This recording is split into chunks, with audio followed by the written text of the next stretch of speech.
Cindy Mems. Всем привет! После долгого пребывания в ИХ я решил сбежать в нули, чтобы развеяться. Некоторые ребята из Синди и Лукас сделали альянс Hardcore Meat, который закрепился в Детрите. А я задумался о том, что неплохо бы сделать гайд по ВХ, который откроет возможности в заработке, веселом ПВП и не только. Надеюсь, что он будет полезен. Что такое ВХ для нульсечника? Это не место, откуда постоянно выскакивают трупы УПшники, чтобы помешать крутить Хевины или допройти десятку. Это также не место, где можно потеряться или не найти путь назад. Но ВХ — это место приключений и возможностей для условно стабильного заработка. Они могут содержать ценные ресурсы и лут, а также служить транспортным узлом, который позволяет получить доступ к другим частям космоса и завозить-вывозить всякое. CCP его и проектировали как способ перемещаться, но кто знал, что деньги и свобода смогут задержать игроков внутри на долгое время. ВХшники каждый день живут в своих цитах и занимаются тем же самым, что и вы, только без доступа к локалу и не имея цинки. Зато вместо этого могут зажечь в Дискорде, если нуждаются в помощи себя или спасении жертвы от дорогих модулей исков. Или могут быть волками-одиночками и просто наблюдать за окружающим миром. Если вы хотите узнать о механике червоточин и ВХ Спейса в целом, то я порекомендую изучить вот эти гайды.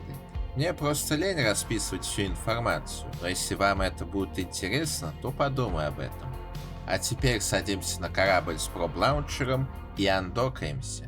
Для начала я рекомендую сделать маршрут систем, которые будем облетать, чтобы увеличить шансы найти ВХ и забукать их. Затем нам нужно понять, какие ВХ могут вероятнее встретиться нам по мере убывания.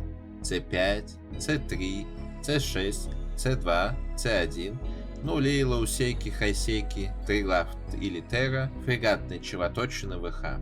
Наверное, вы можете сказать, что существуют дрифтерские ВХ, где есть дюжины червоточин, но я их исключаю из внимания, так как они не дают варп-двигателю прилететь в ноль от нее. Однако решать вам. О, мы тут нашли ВХ. Давайте взглянем, куда она ведет. C5. Идеален всем и во всем. Подходит тем, кто любит поднимать большие деньги и одерживать крупные победы, а также перевозить хорошими объемами грузы или корабли, если будет соответствующий выход. Аномальки дают от 140 до 600 миллионов. Есть дорогой газ, который можно собирать безнаказанно 20 минут, и многое другое. Для соло игры подойдут мародеры, которые могут зарабатывать от 500 в час, или дреды, которые с 3 сиджами могут заработать до 1,5 в час. Втроем на Иштарах можно проходить Санхолды, это 400 на флот, или на 3 лишаках зарабатывать барский миллиард в час. В Ульфраэте отличный заработок для дестройеров и каракалов. Для этой системы у меня как раз много гайдов было сделано на любой вкус и степень извращенности. Конечно, на Капитале я уже давно не крабил, но теперь у меня есть возможность восполнить этот пробел, так как никому не мешаю. А в PvP аспекте зависит от времени и удачи. Большинство систем в игре заточено под заработок иск, и только некоторые из них являются штаб-квартирами корпораций. Крабам неприятно сталкиваться не столько с падающими флотами, сколько с капиталами, которые вызывают дорез злой неписи или джамящий кицуни вдали. C5 всегда ведет ВХ, обычно в такой же класс. Если тут нечего ловить, то обязательно будет клондайк глубже, или не будет. C3. Эта система является отличным выбором для соло-игроков, которые по заработку не будут уступать C5, если бы аномальки всегда реслись. Зато на соло-корабле можно делать от 40 за аномаль. По газу только Васт хорош, но зато сканерщикам будет интересно искать фракционные реликвии, с которых можно поднимать хороший куш. C3 сбалансирован еще тем, что статик всегда ведет в Империю, а также у него частенько появляются блуждающие червоточины, которые ведут в любой класс ВХ. А в PvP аспекте она довольно-таки активна, так как много PvP-шников живет в 4.3.5, и они всегда рады поймать какого-нибудь соло-краба, так что глядите в оба. C6. Тот же самый C5, только аномальки еще тяжелее, а выхлопы примерно столько же. Из-за того, что большинство таких систем заточено под фарм, они смертельно опасны своей скукой. Но в одной из них есть Синди, которая смертельно опасна своим серьезным флотом. C2. Чаще всего это будут К-162, за которой стоят трукать ПВПшники. Они живут в сбалансированной по контенту и заработку ВХ 2.5.0 или 2.6.0. Именно оттуда вылетают злые пчелы и жалят вас на хевенах или санктумах. Но не стоит их так бояться, ведь они могут спать. Крабить там опасно и нечего, но сканерщикам пощипать релики вполне возможно.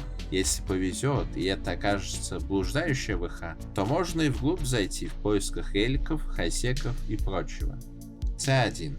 Эти системы заточены больше под планетарку или производство, из-за того, что часто статик хайсек. Крабить тут также нечего, если вы только не ищете релики. В PvP плане относительно тихие, если далеко от жителей. Единственный нюанс, что она не пускает корабли массой выше 62, а входящий из нулей может быть еще и небольшой по массе, лимит которой может быстро исчерпаться. Нули, лоусеки, хайсеки — это прямой капитальный вход или выход. Все зависит от ситуации, но если открылся лоусек, то рекомендую его просканивать, так как частенько можно найти еще один капитальный вход, другой лоусек и что-нибудь поперегонять. Триглав или Терра — это червоточины, которые ведут в почвень или на хату к сестрам Евы. Они сходны тем, что PvP активность как в ММА. Только у почвени есть еще гейты, а в Терре это компенсируется славными сканерщиками из Signal картель. Если вы видите в локале последнего, то знайте, что недалеко есть выход в Терру, а если не Триглавскую, то рядом почвей. Фрегатный червоточины ВХ. Это разновидность входящих, которые пропускают корабли массой равной дестройерам, но не могут закрыться, пока есть время. Мы закончили исследование червоточин и скоро отправимся домой. У нас есть синий лут, неплохие результаты в бою, и мы сэкономили на джамфуре. Я надеюсь, что мое видео помогло вам узнать больше о червоточинах и вызвало интерес к этой теме. Если у вас есть вопросы или предложения, не стесняйтесь написать их в Дискорде или ингейм канале C&D Memes. Буду рад услышать ваши отзывы и продолжать делиться информацией о червоточинах в будущих видео. До новых встреч!